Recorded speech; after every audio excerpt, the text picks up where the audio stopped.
사도행전 강의 5번째 시간으로 하나님이 나라가 시작된 증거라는 제목으로 말씀을 보겠습니다.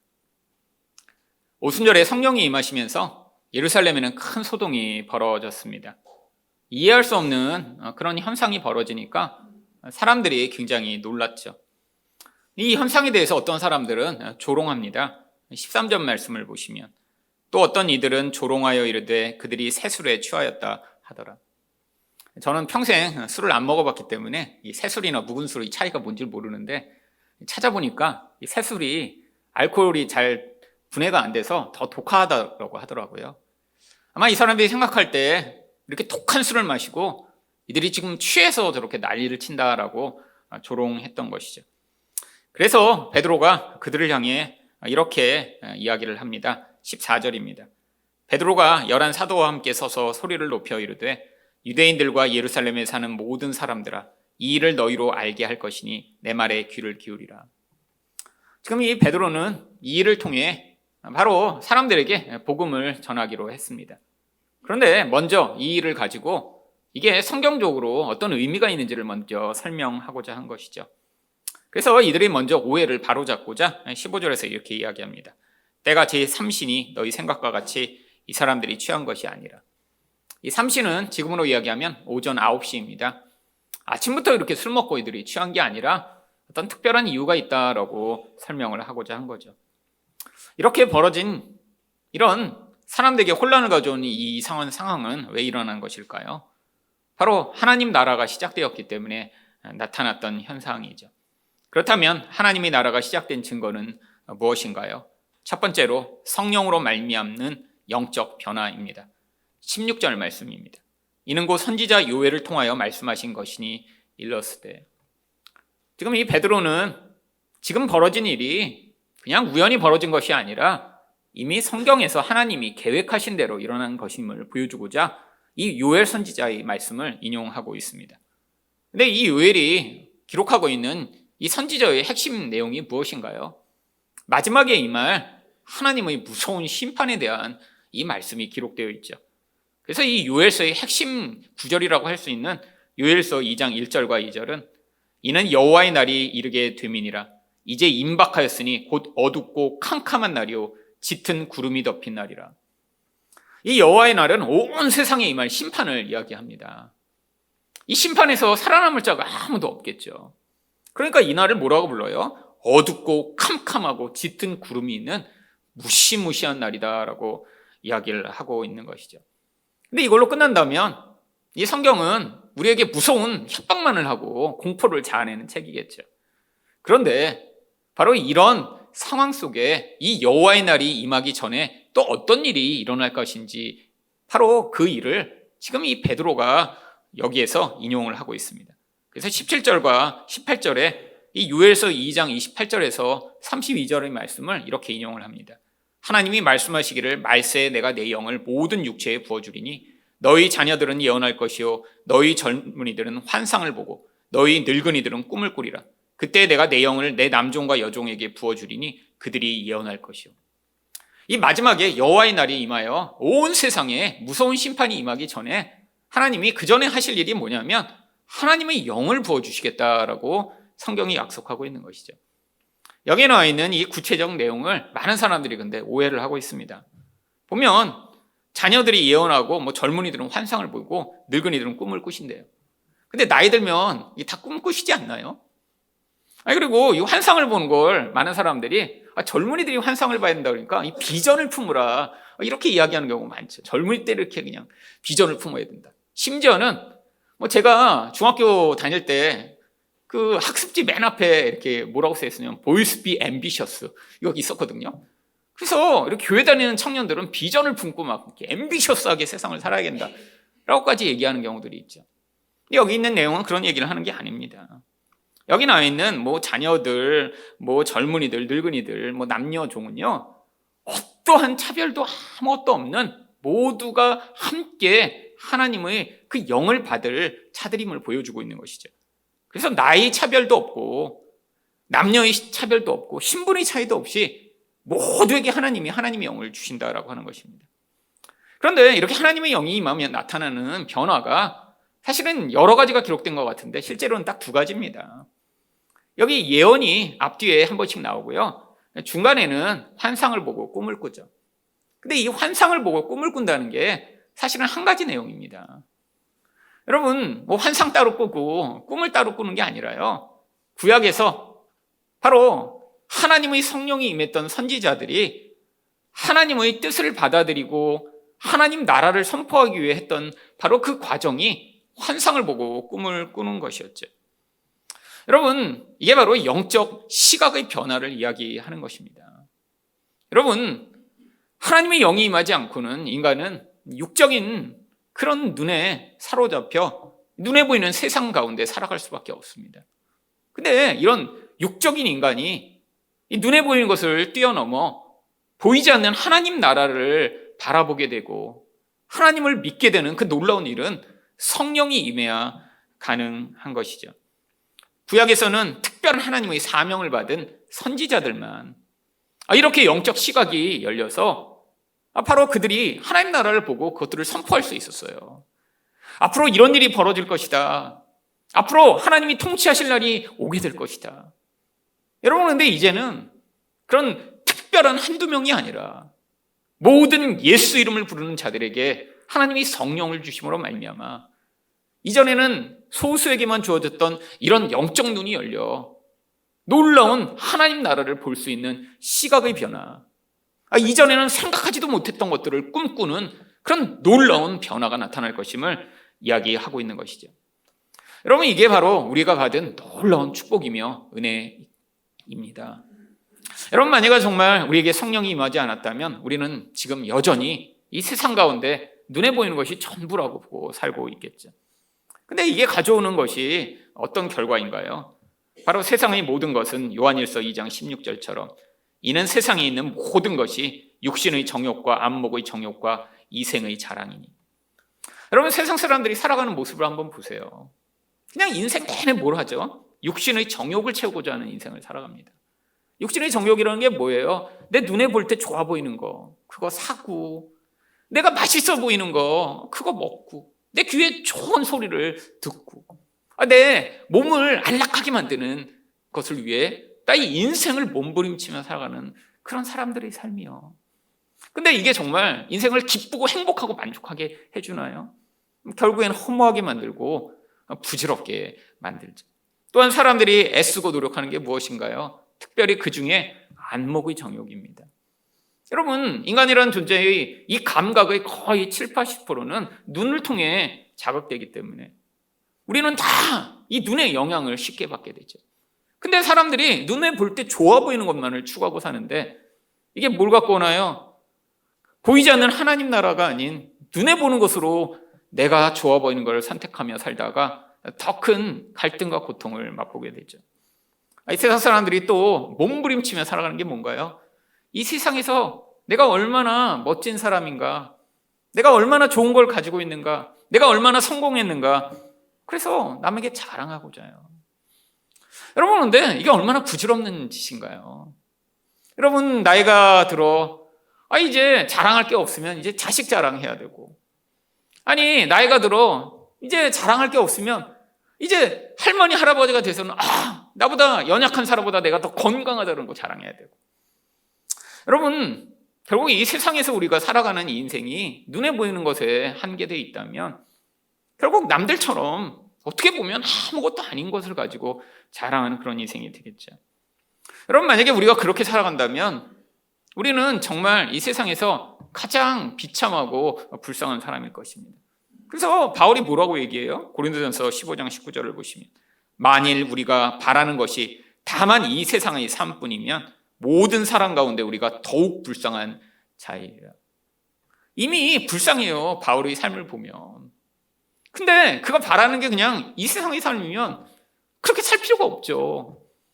우리도 마찬가지입니다. 근데 하나님이 우리 안에는 어떤 마음을 주셨어요? 여기가 전부가 아니라는 사실을 우리가 받아들이게 하셨고요.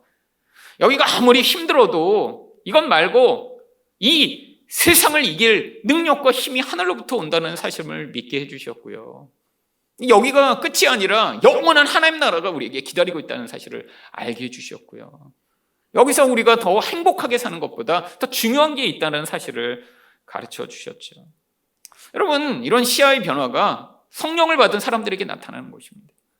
바로 이게 이제는 모든 사람들에게 이제 그 기회가 주어진 것인 이 놀라운 시대가 열렸다라고 하는 것이죠. 또한 여러분, 이렇게 시각이 변한 사람은 반드시 따라서 어떤 변화가 나타나게 되어 있나요? 바로 말의 변화가 나타나게 되어 있습니다. 그래서 17절과 18절에 너희 자녀들은 예언할 것이요 그들이 예언할 것이요. 여러분, 이 예언에 대해서도 한국 교회가 너무 잘못 오해하는 바람에 너무 많은 문제가 생겼습니다. 물론 구약 성경에서 예언을 하면 항상 어떤 것을 예언했나요? 미래에 이렇게 될 것이다. 그러니까 이 예언을 아예 안 믿는 사람들은요, 구약 성경을 가지고 이거는 예언한 게 아니라 나중에 시간이 지난 뒤에 그 다음에 이렇게 기록한 거다라고까지 얘기를 합니다. 그래서 여러분, 이 이사야서 굉장히 많은 내용이 앞으로 일어난 일에 대해 써 있잖아요. 심지어는 그래서 이 신학자들은 이사야가 4명이었다고까지 주장을 합니다. 각각 다른 시대에 다른 이사야가 있었다는 거예요. 그걸 통합해서 한 권으로 만들었다. 여러분, 근데 또 이 예언이란 말을 들으면 사람들이 또 어떻게 생각합니까? 미래 일을 예언하는 거니까. 그래서 이 예언이 어떻게 오해되냐면 개개인의 미래를 기도하며 이렇게 하나님이 알려주시는 것으로 오해하기 시작했죠. 여러분, 그래서 뭔가 성령 충만하면 기도하다 보면 내 미래를 알아야 될 것 같고, 누군가 성령 충만한 분이라면 기도하면 이렇게 남의 미래를 알려줄 수 있는 능력이 있다고 생각했고요. 이래서 많은 문제들이 발생하기 시작했죠. 여러분, 이 예언의 본래 의미는 앞으로 완성될 하나님 나라를 선포하는 것을 예언이라고 이야기를 합니다. 여러분, 구약 성경이 그래서 수없이 많은 예언이 있었어요. 왜요? 하나님 나라가 그때는 아직 시작도 하지 않았으니까요. 하나님 나라가 언제 시작되죠? 예수 그리스도로 말미암아 죄 문제가 해결돼야, 그래서 성령이 오셔야 그때부터 하나님 나라가 시작돼요. 그러니까 구약에서 보면 그게 미래 시대인 거예요. 앞으로 이렇게 하나님 나라가 시작되면 죄가 해결되고 원수가 무찔러지고 하나님이 통치가 시작될 것이다. 그거를 미래 시대로 예언해 준 거예요. 근데 여러분, 지금은 어떻게 됐습니까? 이제 하나님 나라가 진행되고 있어요. 근데 아직 완성은 되지 않았죠. 여러분, 지금은 그래서 예언이 무엇인가요? 우리가 이렇게 완성되지 않았으니까 자꾸 헷갈려요. 우리도 아직도 눈에 보는 것으로 뭔가 이루어지기를 자꾸 기대하잖아요. 그래서 자꾸 우리가 이렇게 영적 시각이 달라진 자는 보이지 않는 것들을 보며 앞으로 완성될 하나님 나라를 선포하는 겁니다. 근데 이게 뭐예요? 복음입니다. 여러분, 복음이 무엇인가요? 우리가 뭔가 열심히 하고 뭔가 어떤 보상을 받을 만한 충성을 다했더니 나중에 하나님이 보상을 주시고, 우리가 너무 시원찮게 살았더니 나중에 하나님이 벌을 주시고, 이게 복음이 아니라 우리가 어떤 사람이건 간에 예수를 믿으면 하나님이 우리 미래를 완성해 주시며, 우리가 아무리 연약하고 부족한 자라도 하나님이 약속하신 모든 복과 은혜를 주실 것을, 그것을 우리에게 약속하고 있는 게 복음이에요. 우리와 관계없이 우리에게 그러니까 놀라운 미래가 주어져 있는 것입니다. 여러분, 로또 맞지 않아도 이미 로또 맞은 사람이에요. 예수 믿는 사람은. 여러분이 아무리 인생에서 실패하고 아무리 인생에서 아무런 그런 좋은 것을 누리지 못해도 이미 그 모든 것을 뛰어넘는 하나님 나라의 영광과 축복이 우리에게 약속되어 있습니다. 이게 복음이에요. 여러분, 이 복음을 그래서 하나님 나라를 보고 믿는 자는 이제 자신과 다른 사람에게 선포할 수 있는 것이죠. 여러분, 그러니까 설교가 복음이고, 설교가 예언이고, 설교가 하나님 나라의 선포고, 또한 여러분들이 함께 나누시며 하나님이 너희 인생을 책임져 주실 거야. 네가 예수만 믿는다면 하나님이 너희 인생의 지금의 이 모든 실패와 이런 연약함에도 불구하고 너희 인생을 붙들고 가실 거야 라고 얘기해 주는 게, 그게 예언이고 복음이고, 그게 바로 설교인 것이죠. 여러분, 세상 사람들은 이거 할 수 없습니다. 눈에 보이는 게 전부예요. 여러분, 그러니까 각자 자기가 중요하다고 생각하는 것이 잘 안 되고 그러면 어떻게 하나요? 개인적으로 좌절하고 포기할 뿐 아니라 다른 사람한테도 넌 그러니까 안 될 거야, 그렇게 해갖고 어떻게 인생을 살겠니? 라고 저주를 퍼붓죠. 여러분, 가까운 사람들일수록 자기 욕망을 다른 사람에게 집착하여 다른 사람의 인생에 얼마나 많은 파괴적인 말들을 내쏟나요? 가장 사랑한다고 하는 부모가 사실은 자녀에게 가장 악담을 퍼붓는 경우가 얼마나 많이 있나요? 왜요? 그 사람이 가지는 눈에 보이는 어떤 자질과 능력을 가지고 미래를 다 평가해버리는 거예요. 너는 지금 공부를 못하니까 네 인생은 이렇게 망가질 거야. 너는 성실하지 못하니까 너는 이렇게 빌어먹을 거야. 너 같은 인생이 뭐가 되겠니? 근데 우리 하나님은 그렇지 않으세요. 그리고 그 시각을 받아들인 자는 똑같이 이 세상이 바라보는 그런 기준을 뛰어넘어 하나님이 그 인생들을 얼마나 귀하고 놀랍게 보시는지를 보며 그것들을 선포해 줄 수 있는 거예요. 여기서 한두 번의 실패, 한두 번의 좌절 다 괜찮습니다. 우리 하나님이 우리와 같은 연약한 자 지금 붙들고 가고 계시니까요. 여러분, 이게 바로 하나님 나라가 시작된 증거죠. 여러분 안에 성령이 임하셨으면 바로 이런 일들이 되어져야 합니다. 여러분, 예전엔 보지 못했던 것들이 여러분에게 지금 보이셔야 돼요.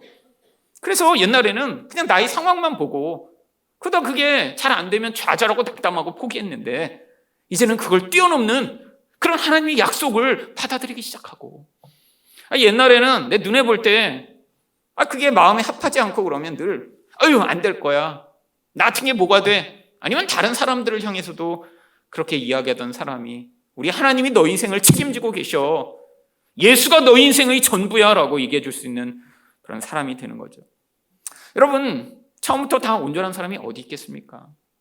조금 먼저 이런 영적인 눈이 띄어지고 먼저 복음을 선포할 수 있는 사람을 통해 하나님 나라가 전염되듯이 확장돼 나가는 것이죠. 여러분, 저도 지금의 제가 가지고 있는 이런 믿음과 그런 확신이 처음부터 있었나요? 여러분, 20대의 저를 보면 진짜 너무나 안타깝고 너무나 불쌍할 정도입니다. 근데 왜요? 제 시각이 그렇게 영적으로 띄어지지 않았으니까, 눈에 보는 것에 의존되어 있으니까 제 삶에 나타난 그 모든 변화들을 제가 감당할 수가 없었고요. 그게 저를 좌절케 하고 고민케 하고 포기케 만들었죠. 근데 그때 저에게 그런 하나님 나라의 시각을 가지고 저를 믿음으로 붙들어 준 분이 계셨습니다. 저희 어머니셨어요. 여러분, 저희 집이 망했을 때 저는 완전히 좌절했습니다. 아버지 하시던 사업이 그렇게 쫄딱 망하고 나니까 그냥 그게 제 인생의 그냥 사형선고처럼 여겨졌어요. 한편으로 보면 제 아버지가 제 인생의 우상이었죠. 아버지가 사업을 잘 하시고 그래서 나중에 그게 나의 유익이 되면 그러면 내가 유학도 가고 그 돈도 물려받고 그래서 넉넉한 기반 위에서 내 인생이 펼쳐지기를 열망했는데 그게 한순간에 사라져버리니까 그냥 내 인생은 완전히 파괴되고 그냥 차라리 죽는 게 낫겠다라고 생각할 정도로 무너졌죠. 근데 우리 집에서 우리 어머니만 믿음이 있으셨어요. 사실 모두가 다 절망했습니다. 제 여동생들, 심지어 저희 아버지도 정말 마음이 많이 흔들리셨어요. 근데 우리 어머니는 계속 얘기하시는 거예요. 아니야, 우리 하나님이 무슨 뜻이 있으실 거야. 하나님만 끝까지 우리는 붙들어야 돼. 과할 정도로 저희를 그 믿음을 강요하셨어요, 그때. 그래서 우리 어머니는 우리가 끊임없이 계속 믿음이 잃어버리니까 안 된다고 우리가 같이 모여서 계속 기도해야 된다는 거예요. 예배드려야 된다는 거예요. 그래갖고 온 가족을 모아놓고 시간 되는 시간을 찾아보니까 아무도 시간 맞추는 게 쉽지가 않아요. 저희 여동생은 밤 늦게 들어오고 그러니까. 그래서 결국 우리가 찾아낸 시간이 새벽 4시였습니다. 왜냐하면 5시에 또 아버지 새벽 기도 가셔야 돼요. 그럼 서로 맞출 수 있는 시간이 새벽 4시인 거예요. 어머니가 그러시네, 이제 4시에 모두 일어나서 예배드리자. 여러분, 그게 이미 마음으로 하나님, 이제 나는 하나님 안 믿을 거야. 이렇게 된 사람한테 그게 쉬웠을까요? 아침 띵! 이러고 일어나! 우리 어머니가 믿음으로 가지고 하신 거예요. 그래갖고 4시에 앉아서 눈 감고 그러고도 매일 예배 드렸어요. 그때 우리 집 다 망해서 그 지하방에서. 근데 그게 믿음의 행위였고 그게 하나님 나라를 본 자가 가지는 확신이었죠. 여러분, 그때는 전 이해가 안 됐습니다. 속에서 더 점점 화가 나는 거예요. 아니, 우리 가족 다 망하게 한 이런 하나님을 내가 왜 믿어? 왜 예배해야 돼? 근데 우리 어머니가 저보다 세셨거든요. 그리고 전 착한 아들이라 반항을 제가 처음에 말로 말이 안 되지 않나 이렇게 하다가 우리 어머니 너무 세셔갖고 그러고 그냥 억지로 했어요. 정말 속으로는 벌벌벌벌. 근데 그게 하나님이 우리를 붙들어 가신 은혜의 수단이었어요. 우리 가족의 믿음이 없으니까 먼저 하나님 나라를 보고 우리 하나님을 믿었던 우리 어머니를 통해 그 연약한 우리 가족을 붙들어 그 과정을 지나가시면서 우리가 은혜에서 떠나가지 않도록 만드시고자 하는 하나님의 은혜였죠. 여러분, 지금 보니까 바로 그렇게 믿음이 먼저 있었던 사람을 통해 또 다른 사람이 그 하나님의 예언의 말씀을 가지고 붙들어내는 그 능력으로 한 가정이 살아가고 한 교회가 살고 한 나라가 사는 것입니다. 여러분은 지금 어떤 삶을 살고 계신가요? 아니, 눈에 보는 것만으로 누군가를 평가하며 너 이래갖고 어떻게 될 거야? 아니, 자기 자신을 평가하며 너는 실패했잖아, 너는 안 될 거야 라고 이야기하고 계신 건 아닌가요? 이건 지금 마귀의 시선이며 세상의 시선이에요. 여러분, 아직도 이런 시선에서 벗어나지 못하고 계시다면 기도하셔야 돼요. 하나님, 제게 성령을 주셔서 제 보는 눈이 달라지게 하시고 제 말하는 게 달라지게 하셔서 저 자신을 향해서도 하나님 나라가 선포되며 복음이 선포되며 그런 제 주변에 있는 사람들에게 바로 그들이 보지 못하는 것들을 보고 지금 실패하고 좌절하지만 그게 전부가 아니라 그 놀라운 하나님 나라의 영광이 기다리고 있음을 선포해 줄 수 있는 그런 사람이 되게 해달라고. 여러분, 우리가 다 예언해야 됩니다. 여러분, 그래서 우리가 다 예언으로 정말 모든 사람들을 볼 때마다 당신은 정말 하나님이 붙들어 당신 인생은 성공할 겁니다. 이거 예언이에요. 여러분, 누구랑 결혼할지 이런 거 그건 예언하는 거 아니에요. 어느 아파트로 이사 갈지 이거 예언하는 거 아니에요. 그건 점치는 겁니다. 하나님 싫어하세요. 근데 우리 다 예언해야 됩니다. 오늘 목장 모임에서도 여러분 꼭 예언하시기 바랍니다. 당신은 잘 될 겁니다. 당신은 어떤 모습이든 우리 하나님이 끝까지 인생을 포기하지 않도록 붙들어 가실 것입니다. 여러분, 우리 하늘사랑교회 모든 성도가 서로에게 예언함으로 이 놀라운 하나님 나라가 완성되는 것을 함께 보는 자리에 서게 되기를 예수 이름으로 축원드립니다. 두 번째로 하나님 나라가 시작된 증거는 무엇인가요? 하나님의 임재가 나타난 것입니다. 19절 말씀입니다. 또 내가 위로 하늘에서는 기사를 아래로 땅에서는 징조를 베풀리니 곧 피와 불과 연기로다. 여러분, 이것도 많은 사람들이 또 오해를 합니다. 아니, 성경은 그렇게 뭐 하늘에서 징조가 나타나고 막 그냥 막 피와 불과 연기가 나타나야 뭐 되는 게 아니라 성경은 성경으로 풀어야 되죠. 여러분, 이게 무슨 의미인지 지난주에 저희가 다 배웠습니다. 구약에서 하나님이 임재하실 때 어떤 일이 벌어졌다고요? 하늘에서 이런 징조를 보이셨어요. 여러분, 출애굽기 19장 18절부터 20절을 보시면 시내 산에 연기가 자욱하니 여호와께서 불 가운데서 거기 강림하시니라. 그 연기가 온기 감아 연기같이 떠오르고 온 산이 크게 진동하며 나팔 소리가 점점 커질 때 여호와께서 시내 산 곧 그 산 꼭대기에 강림하시고. 여러분, 하나님이 임재하실 때 불이 나팔 소리가 엄청나게 그런 위엄이 함께 하였음을 보여주는 거죠. 여러분, 그런데 지금 이 요엘의 예언과 이 성령 강림이 무슨 의미가 있죠? 여러분, 바로 오늘 2절과 3절에 성령이 강림하실 때 무슨 일이 있었나요? 호련히 하늘로부터 급하고 강한 바람 같은 소리가 있어 그들이 앉은 온 집에 가득하며 마치 불의 혀처럼 갈라지는 것들이 그들에게 보여. 불과 이 바람 소리를 통해 우리 하나님, 온 세상에서 가장 강력하시고 위엄이 많으신 분이 바로 오셨음을 보여주고 있기 때문이죠. 여러분, 구약에서는 하나님이 멀리서 오시고 우리와 함께 하실 수 없었습니다. 죄 문제가 해결 안 됐으니까요. 근데 신약에서는 이제 예수님으로 말미암아 죄가 해결되고 나니까 이제 그 놀라우신 하나님이 우리 각자에게 찾아오실 수 있게 된 것입니다. 근데 이 일이 언제 일어난다고요? 오늘 본문 20절을 보시면 주의 크고 영화로운 날이 이르기 전에, 이게 마지막 심판의 날이에요. 이때가 바로 예수님의 재림의 날이고 온 세상이 다 이제 끝나는 것입니다. 이때가 이 역사가 끝이에요. 이 날이 아직 오지 않았잖아요. 근데 그 전에 무슨 일이 일어난다고요? 해가 변하여 어두워지고 달이 변하여 피가 되리라. 이 일은 그럼 도대체 언제 일어나죠? 이거는 바로 요한계시록에 보시면 바로 지금 온 세상의 질서가 지금 뒤흔들어지고 있는 이 종말의 시대를 이야기하고 있는 것입니다. 예수님의 초림과 재림 사이에 이 세상의 자연 질서가 이렇게 계속 지금 변하게 될 거라는 거예요. 생각해 보세요. 해가 어두워지면 어떻게 되겠어요? 이거 얼마나 무서운 거예요. 달이 핏불수로 되면요. 여러분, 이 세상의 자연 질서와 같은 이 모든 게 더 이상 이제 인간이 의존할 수 없는 상태가 된다는 거죠. 그래서 요한계시록을 보시면요, 구체적으로 이렇게 나옵니다. 계시록 6장 12절에 내가 보니 여섯째 인을 떼실 때 큰 지진이 나며 해가 검은 털로 짠 상곡같이 검어지고 다른 온통 피같이 되며. 여러분, 사람들은 눈에 보이는 이 세상의 질서 가운데 자기 인생을 의탁하고 살아갑니다. 가장 일반적 자연 질서는 하루가 24시간이고 또 지구가 1년을 동안 태양 주위를 한 바퀴 돌고 지구의 중력이 있고, 이런 질서가 조금이라도 틀어지면 인간은 지금 살 수 없겠죠.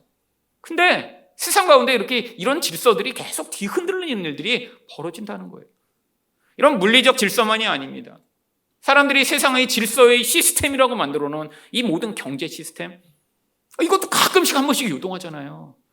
아니, 은행에 넣어놓은 돈이 어느 날 갑자기 휴지처럼 변하는 그런 일들이 벌어지기도 하고, 갑자기 금리가 올랐다 낮아지기도 하고, 무슨 사태라는 게 벌어져서 사람들을 공포에 몰아넣기도 하고.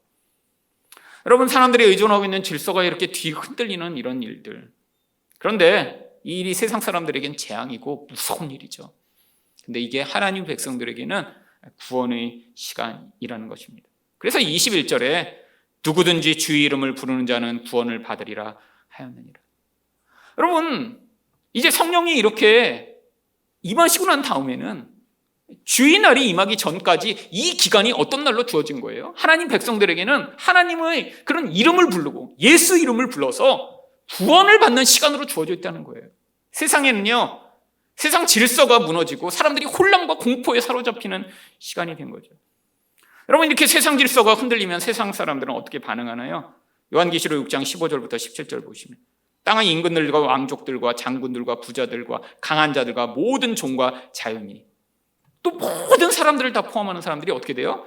굴과 산들의 바위 틈에 숨어 산들과 바위에게 말하되 우리 위에 떨어져 보호자에 앉으신 이의 얼굴에서 그 어린 양의 진노에서 우리를 가리라.